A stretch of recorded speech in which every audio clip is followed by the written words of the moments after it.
Это мой прадедушка Кинжибаев Сагин. Это мамин дедушка. Мне о нем много рассказывали.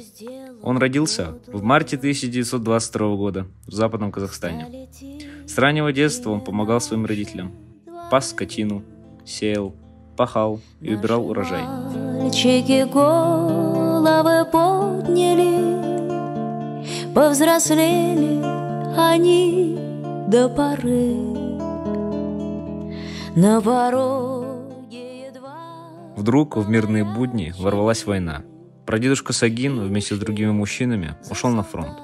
Он попал в 110-ю стрелковую бригаду, обучался стрельбе с винтовкой трехлинейкой. Затем их бригаду отправили на Калининский фронт под Москвой, где его ранило.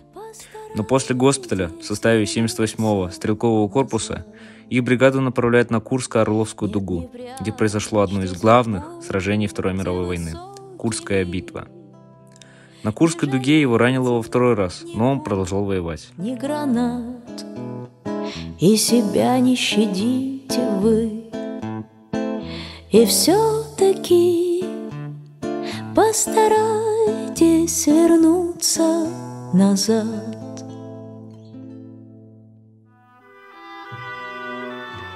Фронтовые дороги прадедушки Сагина прошли через Украину, Беларусь, Польшу. Но он уже громил фашистов не из стрелкового оружия, а в составе гвардейской минометной части «Катюша». Он был наводчиком реактивной установки залпового огня, а затем стал командиром «Катюши».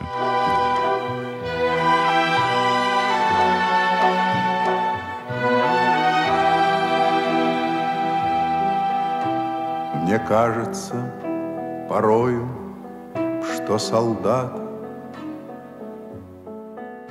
При штурме Берлина в составе отдельного гвардейского минометного дивизиона их установка корректировала огонь по Рейхстагу.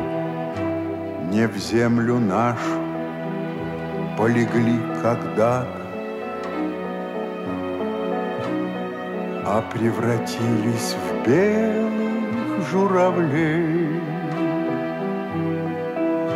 Они до сей поры с времен тех дальних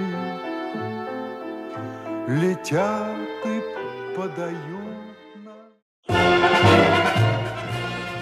Моему прадедушке была объявлена благодарность за прорыв обороны фашистов на западном берегу Вислы, за освобождение городов Бобруйск, Минск и Барановичи. За подписью главнокомандующего маршала Советского Союза товарища Сталина.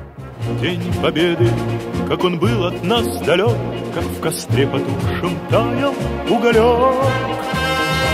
Были версты обгорел. Победно прошагал гвардии сержант Кинжибаев Сагин до самого Берлина.